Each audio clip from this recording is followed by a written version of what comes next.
Bom, agora, vamos supor que eu queira classificar, né? Eu queira colocar esses alunos conforme uma menção. O que é a menção? É o I, o R, o B e o MB. Tá? Então, aqui eu vou estabelecer um seguinte critério. Tá? Eu vou fazer o I sendo notas menores do que 6, tá? O R de 6 até 7, de 6 a 7, né? O B de 7 a 9 e o MB de 9 a 10. Tá?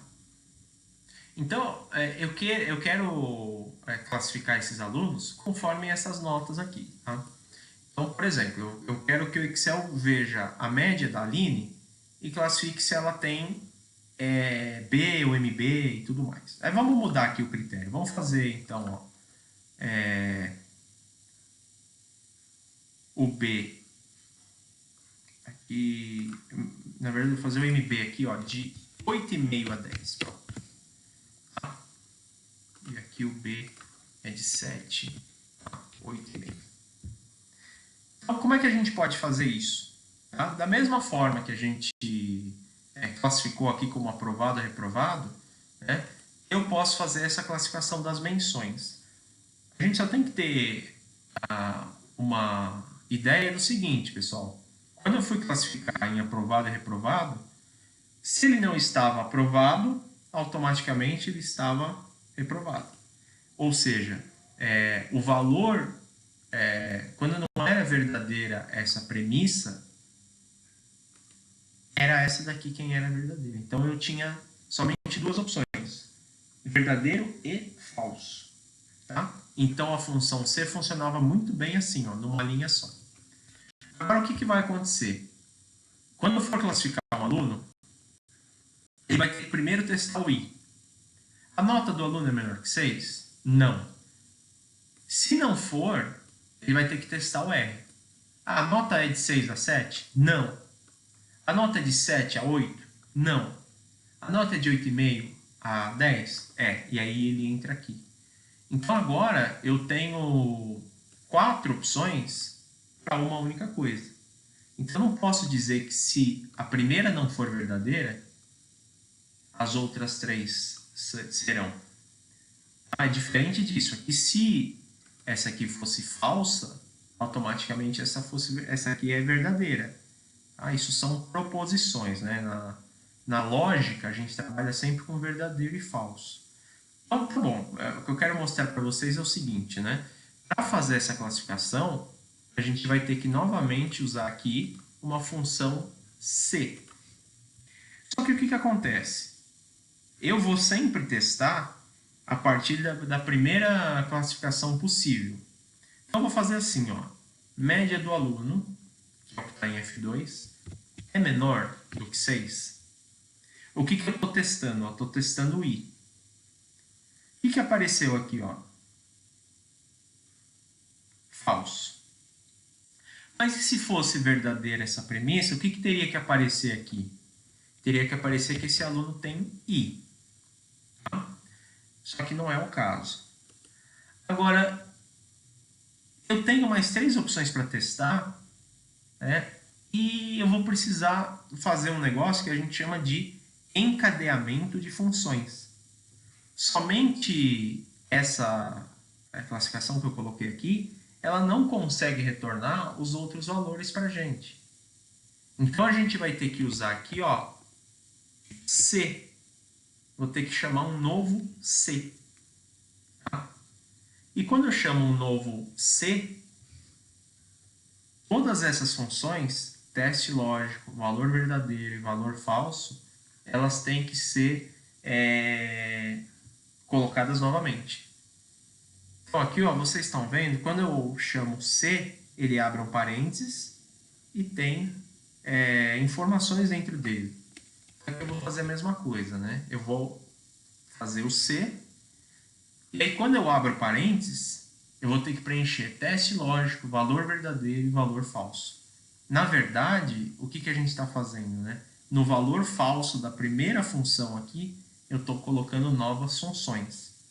Então, por isso que eu chamo de encadeamento de função. Uma função vai entrando dentro da outra para a gente conseguir classificar as opções. Então, de novo agora, se a média dessa pessoa ela for inferior a 7, o que isso significa? Aqui eu vou colocar um ponto e vírgula. Aqui eu abro aspas e coloco R, né? Porque agora eu estou testando essa opção aqui. Ó. Tá? Então, se a média for menor do que 7, ó, porque o B é a partir de 7, ele vai ter R. O ponto e vírgula e as aspas, eles são exatamente essa passagem aqui que a gente faz. Agora, não terminou aqui, né? Eu vou pôr mais um ponto e vírgula, porque agora eu vou fazer o valor falso dessa nova função C. E para nossa tristeza, né? Eu ainda tenho dois valores para testar. Então, vou ter que abrir um novo C. Dentro desse C, o que eu vou testar agora? É o B.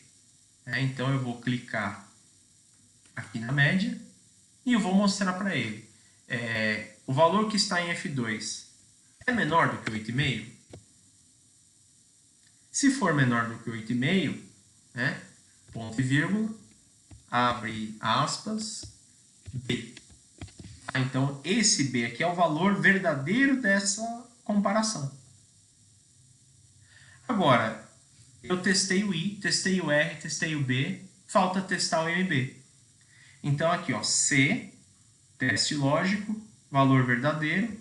A próxima linha aqui, o ponto e vírgula que a gente vai fazer agora, vou colocar entre aspas o MB. Por quê? Porque nesse último C, se eu já testei todo mundo, o valor falso dessa última passagem só pode ser o MB, porque eu não tenho mais nada para testar aqui. Então agora eu vou fechando os parênteses. Vejam que eu abri 1, 2, 3 parênteses. Tá? Aqui já fechou 1. Então eu vou fechar mais 2, né? Ficando um parênteses abriu aqui, fechou aqui. Outro abriu aqui, fechou para cá. E esse último abriu aqui e fecha aqui. Tá? Eu dando um OK, ele já vai classificar aqui como MB. Tá? Só para vocês terem uma ideia, olha o tamanho dessa função. Como é que funciona essa função? Eu vou testar primeiro isso daqui. O valor que está em F2 é menor do que 6? Não. Então eu pulo para cá. O valor que está em F2 é menor do que 7? Não. Então eu pulo para cá. O valor que está em F2 é menor do que 8,5? Não. Então só pode ser MB. Isso aqui parece difícil da gente fazer, mas a partir do momento que você entende a lógica dessa situação, fica mais tranquilo. Aqui eu posso puxar, ó, e aí ele colocou MB, I, R, B, R, I. Tá? Uma observação para o seguinte. Tá? Quantas possibilidades eu tinha aqui? Ó? 4, né? Podia classificar como I, R, B ou MB. Quantos C aparecem aqui? Ó? 3, né? Então, a quantidade de Cs que eu vou ter que colocar numa função, né, ela depende da quantidade de possibilidades que a gente tem. Só para vocês entenderem. Na primeira fórmula que a gente fez aqui, ó, eu tenho um C e quantas possibilidades? 2. Porque se uma for verdade, a outra é falsa. Aqui não. Aqui eu tenho que ter 3 Cs para que eu consiga verificar. Se a primeira for falsa, a segunda, a terceira e a quarta ainda podem ser verdadeiras. Se a segunda for falsa, a terceira e quarta podem ser verdadeiras ainda. Se a terceira for falsa, automaticamente só a última pode ser verdadeira. E aí a gente conseguiu classificar com base nisso. Agora, gente, nós vamos fazer uma nova formatação condicional. Que nem a gente fez na primeira vez. Eu vou colocar aqui de uma forma diferente, tá? Agora a gente vai usar aqui, ó, a formatação de realce das células. E eu vou colocar aqui, ó, um texto que contém. Então, se o texto contiver MB, eu quero que seja um preenchimento verde e texto escuro. Tá? Então, ele vai pintar somente um. De novo, uma formatação condicional, regra de realce de células, texto que contém. Quero fazer o I. O I, eu quero preenchimento vermelho claro e texto vermelho escuro. Ok. Vou fazer de novo aqui, ó, regra de realce de células, texto que contém. O R. O R, eu quero que ele seja amarelo, para indicar que a pessoa está, né, no alerta. E vamos fazer mais um aqui, regra de realce de células, texto que contém, para o B. O B, eu vou personalizar aqui, ó. O B, ele vai ser um azul bebê, né, com a fonte num azul mais escuro. E aí, ó, fica assim. Aqui deu um problema, né, de novo no B, no MB.